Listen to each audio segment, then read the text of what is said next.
there. Right. We're still live there?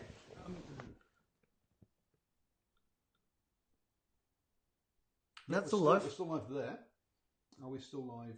What does this one say?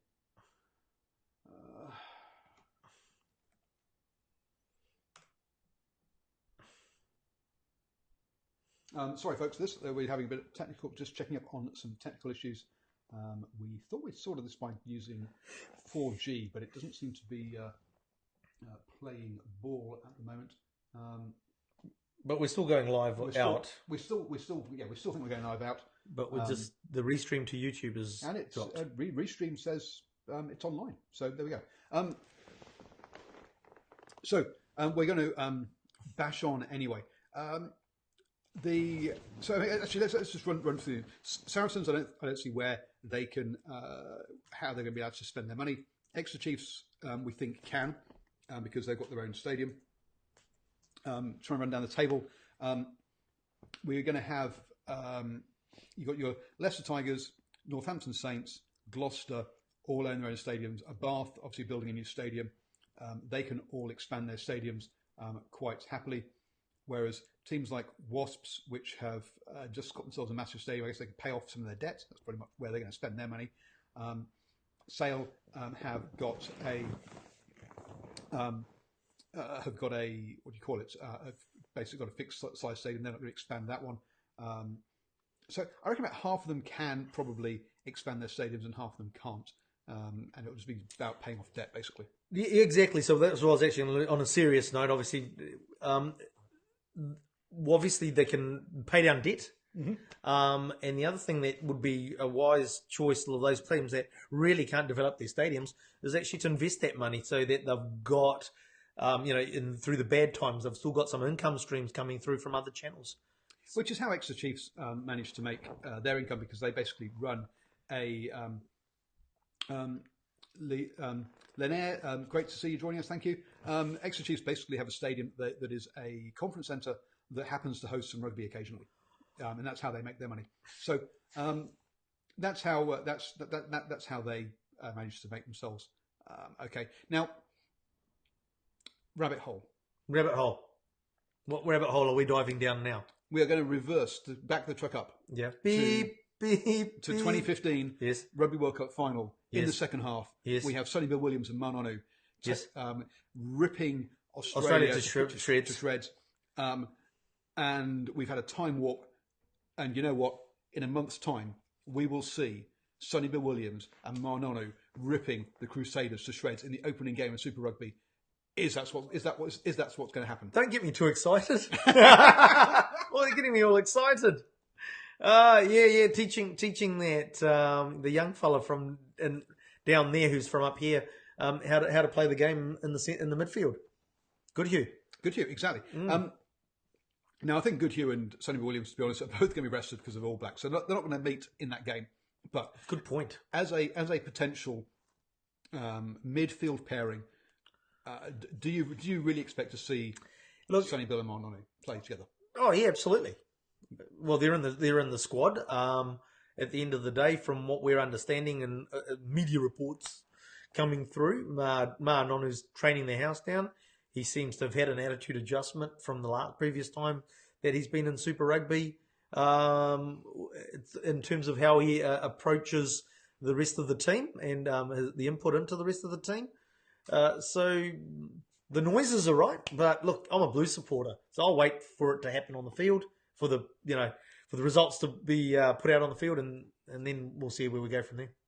Okay, Ashwin is living in cloud cuckoo land. Okay, so we have Manonu, who historically has not played very well in Super Rugby. He's come back to the Blues for one reason and one reason only, and that's to play at the Rugby World Cup. He doesn't give two hoots about the Blues, in my opinion. And he's purely there to play for the All Blacks. Sure. Now, Nani goes, I'm a big fan of Manonu, but waiting to be convinced that this return is a good idea.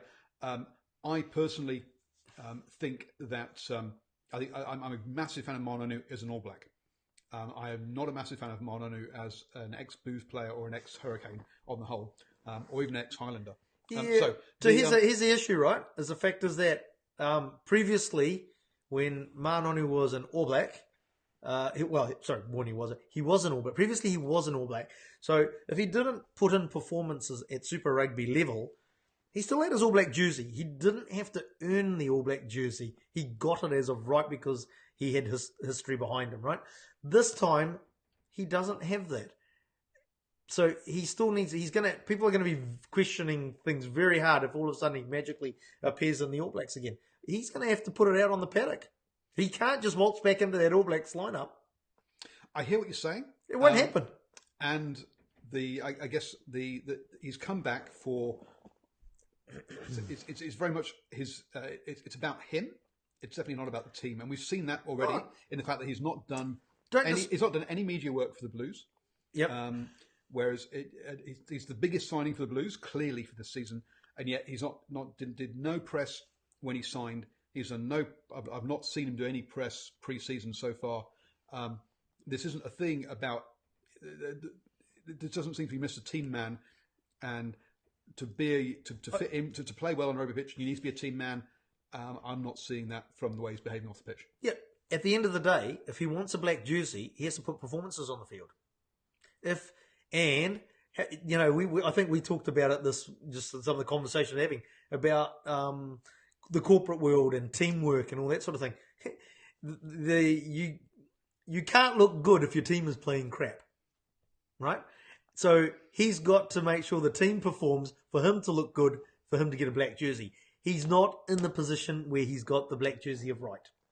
And that's the difference from the previous times to this time. I'm not saying that he's going to magically turn around, but what I'm saying is that if he doesn't put in the effort with the young fellas to bring them up to speed, to bring them along, if he doesn't engage at a team level, I don't really care about interviews, tell you the truth.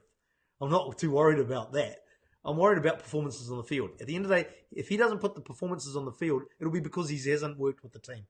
Yeah, and I'm a believer that you get the off-field stuff right, then on the field will work. My comments are from looking at the off-field. It doesn't look like they've got the things in the right places. So we'll see. But that's my opinion. I also think that basically Sonny Bill and Maloney, they did play obviously in that World Cup final together, but we have two 12s there. So I think what we're going to probably see more of is Sonny Bill and Mar being rotated in that 12 jersey, and other players playing in that 13 jersey, rather than seeing both of them together. But what I'm sort of thinking is that you're more likely to see is one of them coming off the bench, and that's when you'll have them together as part, like what they had in the 2015 World Cup final, where Sonny Bill Williams comes off the bench, and there's the partnership created there. I'm more sort of thinking Manonu would probably come off the bench in the current environment. Well, possibly, I don't know. We'll see. Because I think Sonny Bill will miss the first couple of rounds because of being rested. I think we'll see Manonu starting early, and we'll see. We'll get a good indication. I mean, he's going to be playing against a weakened Crusaders side because they're not going to have. They're probably going to miss Moanga, Crotty, and Goodhue because all being rested because of All Blacks. Yep. If Manonu can't perform against a second string 10, 12, 13 from the Crusaders, then there's going to be some big questions. So, look, at the end of the Ford Pack's going to have to. So Ford Pack still has to perform, right? The Packs win games. Packs win games. But Packs decide by how many. Whatever. What, you don't think that's true? Yes, but just it's a bit cliched, isn't it? It's cliche because it's true. Okay. Fine. Stereotypes and cliches come from somewhere. Anyway, so I'm not convinced we're going to see them play together that much. I think they're going to rotate mainly, and we'll see other players in there. And I'm also still yet to be convinced that Manonu will be the team player we need for this kind of stuff. Now, next. There's me trying to segue, and you just go next. That's sorry. It's destroyed my whole flow. I was going to conversationally move it on, but no. So I just want to read you a quote here from Day, one of the Saracens players, and this is something that, from an interview with him and George Couris recently in the BBC. I was probably taking prescription anti-inflammatories and painkillers 4 or 5 times a week just to get to the weekend to play, said Day. It wasn't where I wanted to be at all. I just didn't. I just don't take that stuff now. I stick with the CBD oil, which is a cannabis derivative oil, medicinal, and has been taken off the WADA has removed it from its restricted or banned list in January this year or last year, and it looks like a bunch of rugby players are now taking this thing. Now, just to be clear, this cannabis product does not contain the THC. There we go. That is why the hippies take it. Me being a hippie lefty, I know about all about this stuff, obviously. And why I keep my hair short, so I can't do hair samples. Where am I going with this? I've got no idea. But to me, it was that first bit actually that really got me interested. Taking prescription anti-inflammatories and painkillers 4 or 5 times a week to play. That is just crazy stuff. Has the game just got too physical and it's just not really playable anymore? Well, it hasn't got too physical, and it's not playable anymore. It is playable, I should say.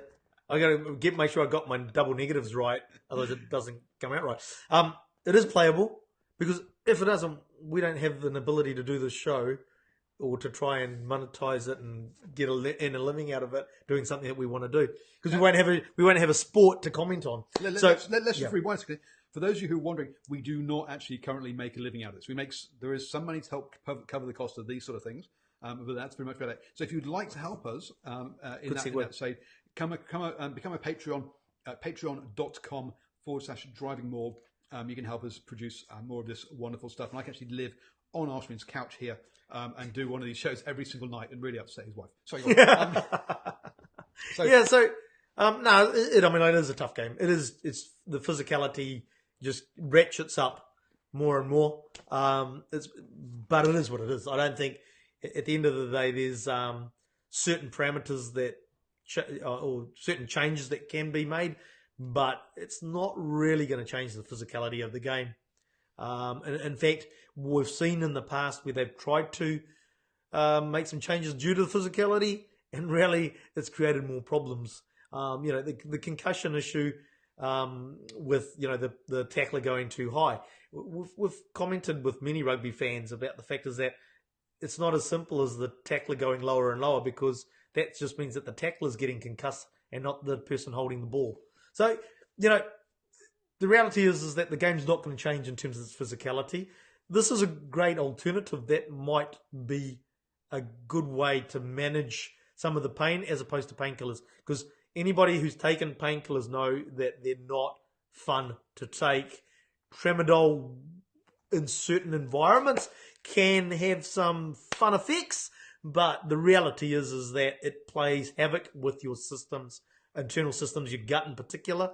So, taking painkillers is not an enjoyable experience for anybody. And so coming up with an alternative that could be more effective was a great thing. And I guess one of the other things to say there is also, there's also the problems with addiction around prescription drugs as well, prescription painkillers. So those sort of things are something we definitely don't want professional players going down. They've got enough issues as it is already with off the field kind of stuff. So yeah, that's what's the sorry, I just thought I'd put as we rearrange the camera a bit there, kind of learning how all this kind of the best angle and view of us that you can get. So it's got to be better, as you say. Using the CBD oil, if they can do that and not require the prescription painkillers, then that's fantastic. That's definitely a step in the right direction. I do think though that there needs to be some review as to the time of play.